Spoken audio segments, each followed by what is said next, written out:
All right. Hi, Joy. Thanks for joining on a Saturday. I really appreciate you taking the time to do this with me. The purpose of this session is really just to let people hear your story firsthand, talk about your experience, relocating, trying to settle in to the Canadian market, and then just talk about your experience, because there are a lot of people in your shoes that are not sure, how would this thing work? It's not easy. I always tell people it's never easy, but once you put in the effort, you will see results. And I think you are one of those people that have seen results. And I'm trying to speak to people that have seen results. And there's a pattern. Anyone that sees results, they put in that effort. So that's what I'm trying to really stress, that you have to put in the effort to be able to see this result. So thank you for joining us. Very quickly, tell us about yourself. Who are you? What have you done before relocating? When did you relocate to Canada? All of that, good stuff. Very quickly. Yeah, so basically my name is Joy. I'm a mom of two. Moved to Canada in February this year, so approximately 8 to 9 months ago. And prior to coming to Canada, I had worked in the banking sector as well as the NGO and oil and gas sectors as well.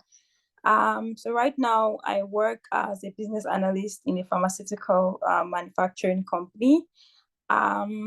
Yeah, so that's me pretty much in a nutshell. Yeah. Interesting.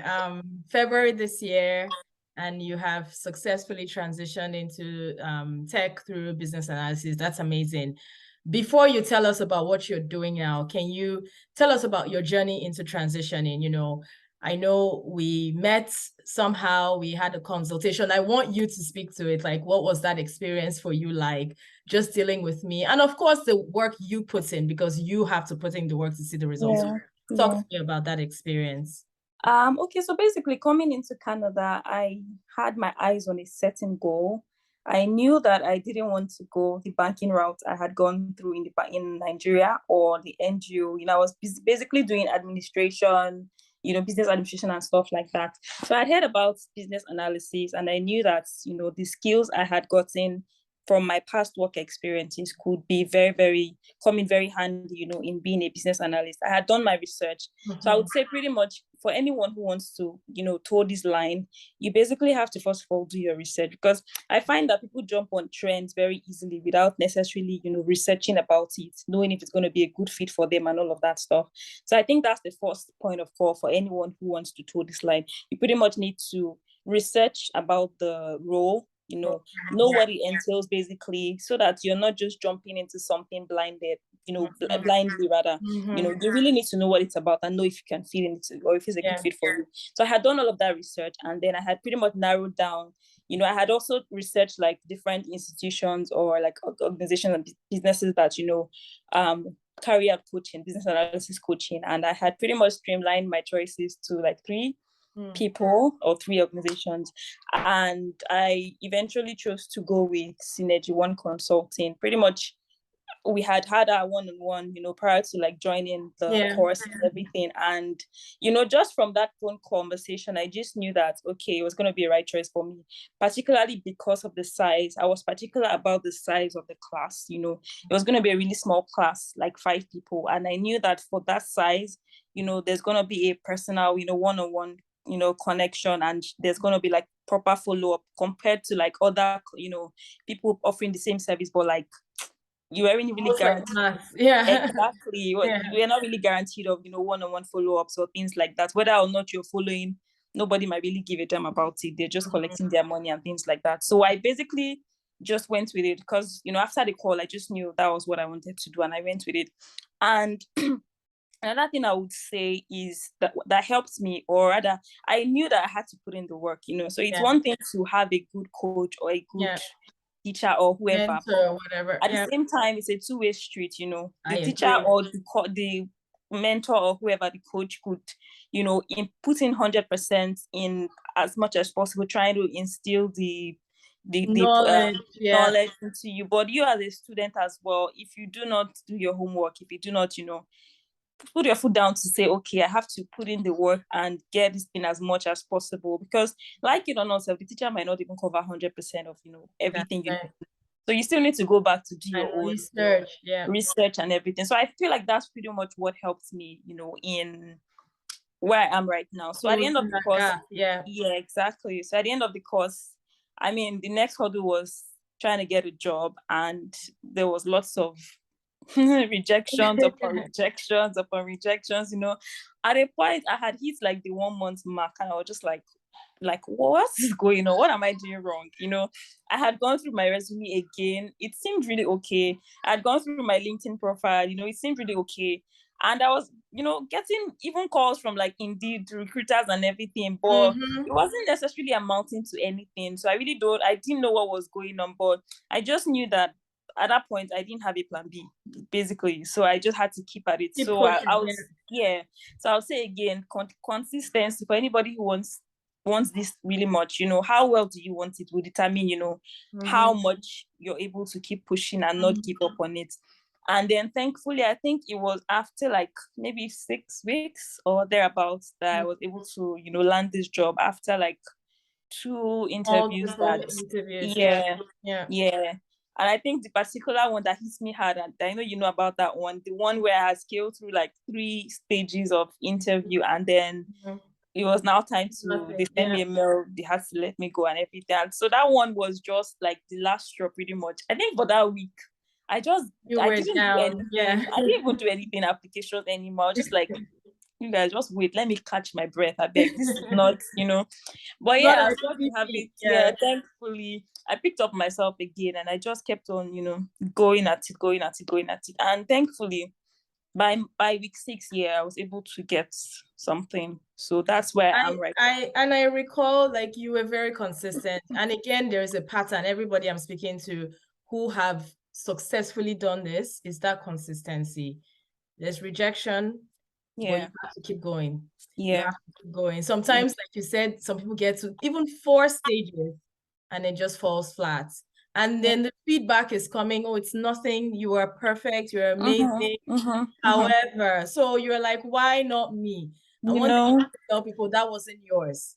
As long as you have done your bits, you've researched, you've studied. Because I always tell people, I can only tell you so much. You have to also go and do your own homework, learn from other places as well. Don't wait for one person to give you everything, right? And I'm really happy. And I also recall the role you're in now. I think it was that one. You're like, no, I don't want to do it. It's too technical. So tell me quickly about that experience. So you know how is it technical now that you're actually doing the role? Is it technical? I'm curious. To be honest, like, I think that thing is just imposter syndrome, basically.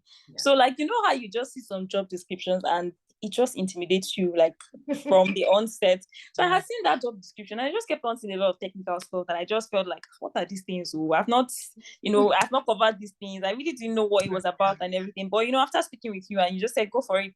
And I just did the interview, and it was so funny because it wasn't even just one stage of interview, and I got like, it wasn't more than one stage. So that was just so amazing. I'm like, now wow, I shouldn't even doubt myself next time.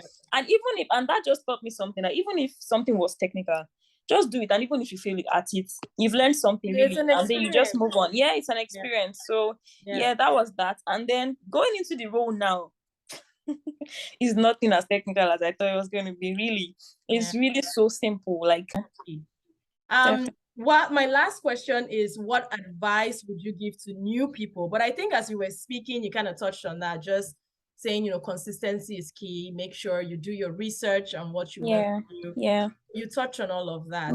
So I don't think I will ask that again. Maybe if I could just add one more thing, because I actually have a friend who is like she was a medical doctor back in Nigeria, and then she landed a couple of months ago and pretty much started like on her own studying business analysis. I think she went through a 1-month course and everything, and she's been job hunting for like the past 2 months. And we got speaking like last month, I think, and I just asked her randomly, like, because she's been applying and she's not getting any calls, nothing, no interviews being scheduled and everything. And I just randomly said, okay, can I have a look at your CV, your resume? What's it looking like?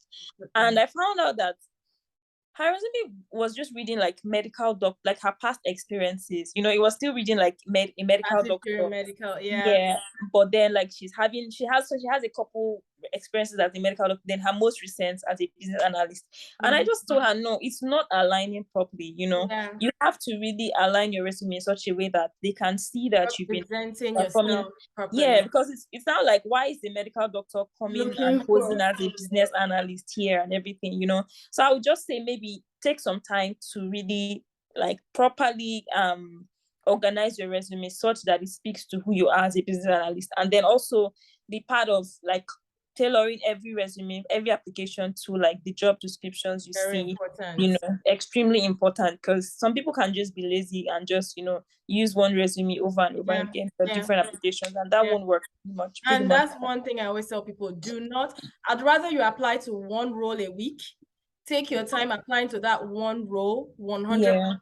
Dance, just sit there and you're sending lazy, I call them lazy applications. They will never do anything for you, those lazy applications. But that one actually gets you an interview. Exactly. If you take your time, spend time and apply and tailor. So very, very, very good feedback. You are now sounding like the experts. I'm happy and congratulations again. I know this is just the beginning for you. Very big things coming, you know, just based on what we spoke in the last couple months, opportunity that presented itself. I know the future is bright, and I know we'll hear a lot from you in the future. Congratulations again, and thank you so much. I don't want to take too much of your time. Still, thank you for doing this, and have a good weekend. Thank you. Thank you so much. All right. Bye. Bye.